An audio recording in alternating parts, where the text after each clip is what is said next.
Obama is a radical communist, and I think it's becoming clear. That's what I told people in Illinois, and now everybody realizes it's true. He's going to destroy this country, and we're either going to stop him, or the United States of America is going to cease to exist. Is there any...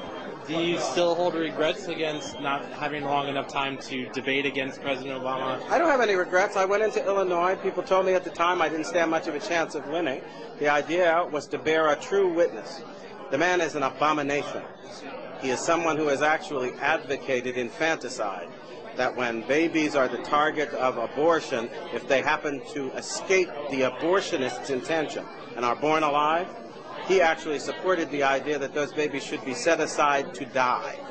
That is a man with such a seared conscience, I can't even understand why anybody in their right mind would consider him worthy of political support.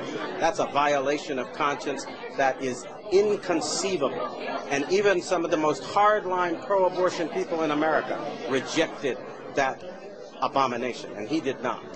So what does tonight mean when President Obama is President of the United States? How does he? Tonight play a role? That's another question. Is he President of the United States? According to the Constitution, in order to be eligible for president, you have to be a natural-born citizen. He has refused to provide proof that he is, in fact, a natural-born citizen. And his Kenyan relations say that he was born in Nairobi at a time when his mother was too young to transmit U.S. citizenship. So I'm not even sure he's President of the United States. No, that's not a laughing matter. Neither are many of our military people now who are going to court to ask the question, do we have to obey a man who is not qualified under the Constitution? We're in the midst of the greatest crisis this nation has ever seen.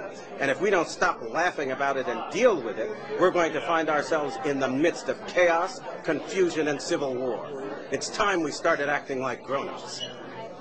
How could the policy that President Obama makes in the next couple of years affect activities like tonight? Sorry, the person you call President Obama, and I frankly refuse to call him that. Right. At the moment, he is somebody who is kind of an alleged usurper, who is alleged to be someone who is occupying that office without constitutional warrant to do so.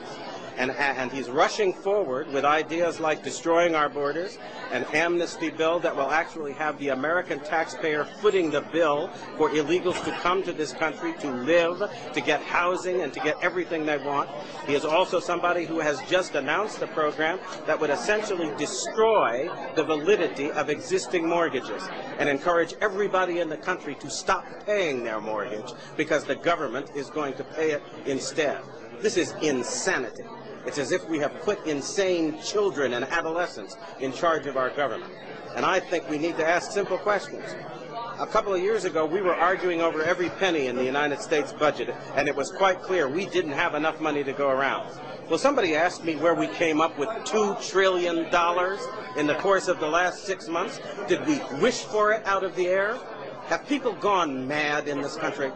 You don't have that money. We are claiming that a bankrupt government can save a bankrupt banking system. Explain to me how that happens, because I think that's impossible. And the fact that we have just elected an individual who may or may not be qualified, and he presents silly ideas like this and says, let's move forward now, and we're all acting like the laws of economics have been repealed, and we can actually afford to foot the bill with money nobody's got. This is insane. It's got to lead to the collapse of our economy, and it's going to.